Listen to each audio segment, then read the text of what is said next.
പാലടത്തിണ്ടല്ലോ പാഴ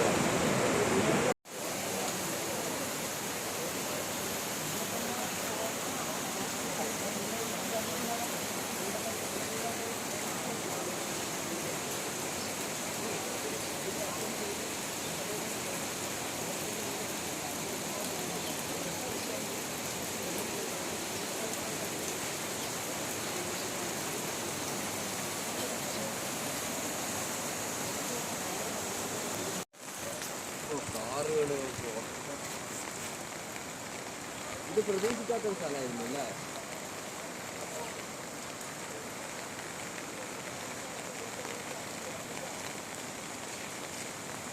അല്ല ഈ വീട്ടിലുള്ളവരൊക്കെ എന്താ സ്ഥിതി?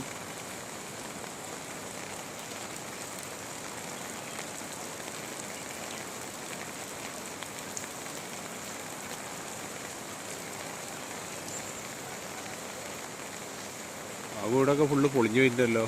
എല്ലാ വീടും പോയി. ഈ വീടൊക്കെ ഫുള്ള് മൂടിപ്പോയി.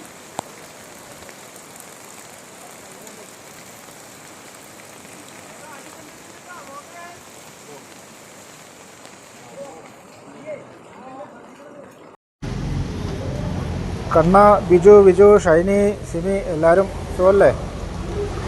ഞാനതിൻ്റെ ഒരു പിക്ചർ ഞാൻ കാണിച്ചു തരാം. ഇത് ഗൂഗിൾ എർത്തിലാണ്. ഇവിടെയാണ് ആ പുഴയുടെ ഉത്ഭവം. ഇത് കണ്ടോ, ഇതാണ് ഉത്ഭവം. ഇവിടുന്ന് പൊട്ടി വന്നിട്ട് ഈ പുഴ ഒലിച്ചു വന്ന് ഈ കല്ലും മണ്ണും പാറയൊക്കെ കൂടെ വന്ന് ഇതാണ് മുണ്ടക്കൈ. കണ്ടോ, മുണ്ടക്കൈ എന്ന് പറയുന്ന സ്ഥലത്ത് ഈ കാണുന്ന വീടുകളും ഈ പുഴയോട് ചേർന്ന് ഈ കാണുന്ന വീടുകൾ അതൊക്കെ അതിൽ ഒലിച്ചു പോയി. ഇവിടെ കണ്ടോ, ഈ പുഴയോട് ചേർന്ന് എത്ര വീടുകളാണുള്ളത്.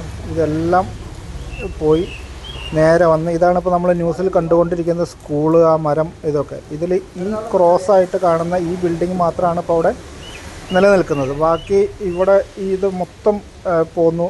ഈ കാണുന്നതാണ് അവിടെ ഒലിച്ചുപോയ പാലം. ആ പാലം, ഈ കാണുന്ന അമ്പലം, ഇതെല്ലാം പോയി.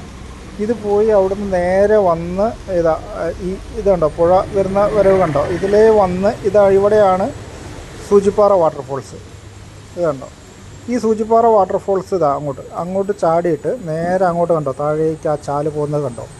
ഇതിലേ പോയി ഇവിടുന്ന് ഇങ്ങനെ പോയിട്ട് ഇത്രയും കിലോമീറ്റർ പോത്തുകല്ല് കാണുന്നുണ്ടോ, ഇതുണ്ടോ, ഇത്രയും കിലോമീറ്റർ ഒഴുകി പോയിട്ടാണ് ആ ബോഡികൾ കിട്ടിയിട്ടുള്ളതെന്ന് പറഞ്ഞാൽ അതിൻ്റെ ഒരു ദുരന്തത്തിൻ്റെ വ്യാപ്തി എന്താണ്.